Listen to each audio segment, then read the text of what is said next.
Hey guys, welcome back to the garden. I'm Kelly, and if you've been thinking about buying a cheap greenhouse for your veggie garden, then you've come to the right place, because on today's video, I'm going to share with you all my 5 lessons that I have learnt when growing in a cheap greenhouse. So please, before you rush over to Amazon or another bargain website, stop and watch this video first so you can avoid some of the things that I have done and grow your veggies successfully in a cheap greenhouse.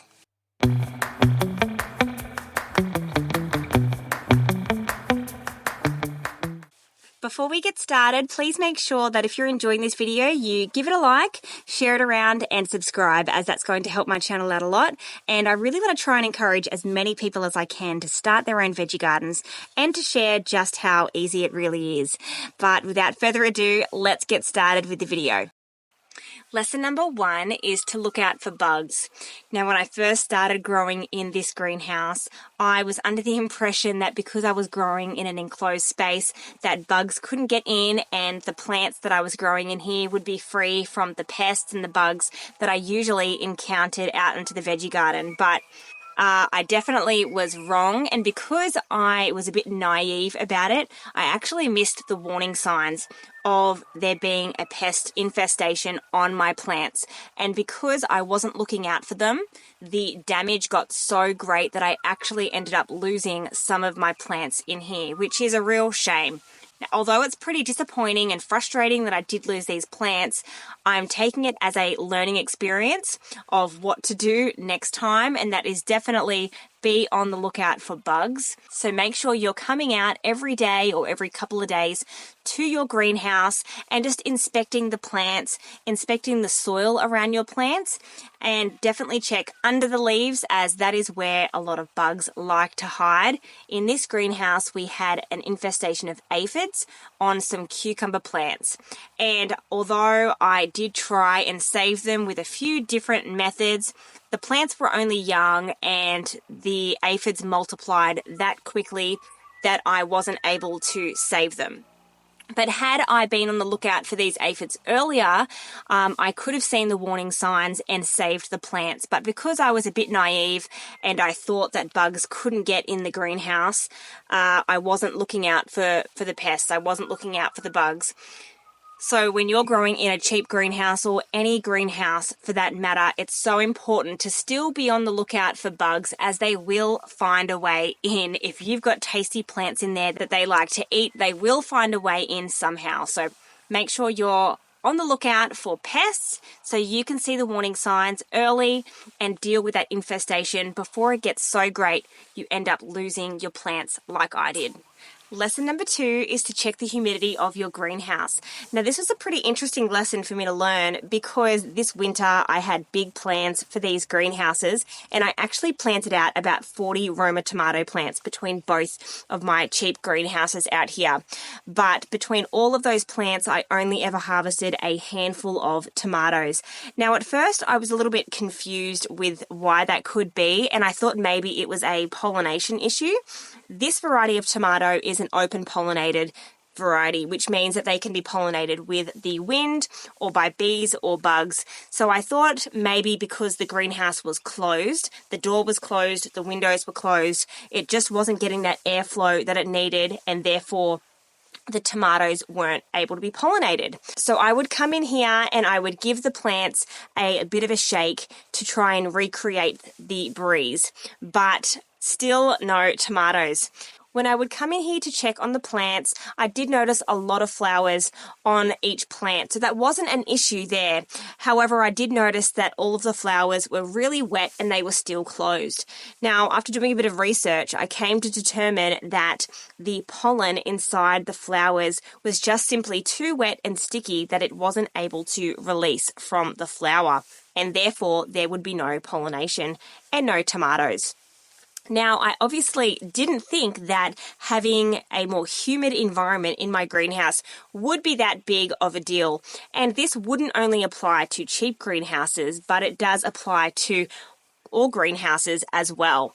So make sure if you're growing in a cheap greenhouse or any greenhouse for that matter, you are still getting that airflow and don't let it get too humid. Now, of course, it depends on what you're growing in the greenhouse. Some plants may like a more humid environment, but in my case, with these tomato plants, they didn't respond well to that high humidity, and that resulted in us not getting any tomatoes. So if you're growing in a cheap greenhouse, check the plants that you're growing and see what kind of conditions they like, but also make sure you're getting that bit of airflow just to make sure you're not getting any mold or mildew build up in the greenhouse as well, and a bit of airflow is healthy for the plants as well. Lesson number 3 is to remember to water your plants. Now, I know this may seem like a bit of an obvious and silly thing to do. However, I definitely learnt this lesson the hard way here with my capsicums in this greenhouse. My capsicums are actually part of my main garden, and I do have an irrigation system set up in the garden. I've got drip irrigation in each of the beds, including the ones here with the capsicum plants. However, we've had a fair bit of rain lately, so I haven't needed to turn the irrigation on, as we've just been relying on the rainwater, which is fantastic. I don't need to waste water or electricity to run the pump. However, the capsicum plants weren't getting watered because we had the irrigation switched off, and they are covered with this greenhouse plastic, so they weren't getting the rainwater as well. But silly me, I didn't actually think about this fact, and I came into the greenhouse and I was a bit puzzled as to why the plants were looking pretty sad and droopy and the leaves were starting to look a bit pale. I looked at the soil and it was incredibly dry, and I thought, why is it so dry? We've been getting rain. And then I realized that they're in a greenhouse and they don't get the rain. So I can't actually believe that I didn't realize that. However, I wanted to point that out to you all because it might be something easy that you would forget. So I've been coming in here with the hose and watering the plants just to try and bring them back to life a little bit, as they were looking pretty sad. Now, just today, in fact, I did install some misters in this greenhouse. So there are 2 irrigation options for this greenhouse. I have a lot going on, so I don't have time to come in here and water each of these plants individually, as it can be quite time consuming. So I came out earlier today and just installed a line above the top of the greenhouse, running along the top, with just some misters. Now, usually I like to water my plants from the base at their roots, but I just thought this was a good alternative for now. I had the spare irrigation laying around, so I just quickly whipped that up and I just plug it into the hose and turn it on that way. So I did that and I gave the plants really good water today. I'll probably turn that on again tomorrow for a little while, just to really soak in the soil and help moisten the soil a little bit, as it really was very dry. But if you're growing in a greenhouse, you may not have garden beds, you may be growing in pots, so it might be quite easy to remember to water those plants. But if you do have garden beds and you've got irrigation elsewhere, you may still forget to water the plants in your greenhouse. Hopefully not, but I wanted to pop that in here as a reminder to water your plants in a greenhouse, or whether that's a cheap greenhouse or any greenhouse. Lesson number 4 is to make sure your greenhouse is tied down securely. Now, this is a pretty important lesson to learn, especially if you live in an area where you're more prone to high winds or a lot of storms. Now, thankfully in our area, we don't get a lot of high winds, and the area of the garden where this greenhouse is, it is pretty sheltered, so we don't get a lot of fast high winds coming through here to the greenhouse.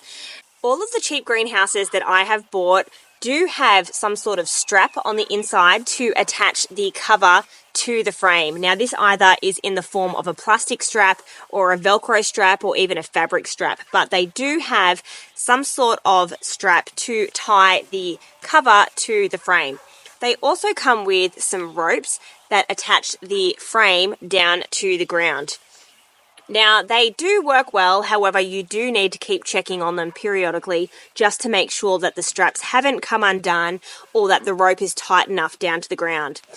You can also attach the metal structure to the ground with some sort of garden stake or a tent peg. I've done that with a different greenhouse, and it really does help to hold it in place, especially when you're choosing a nice long stake.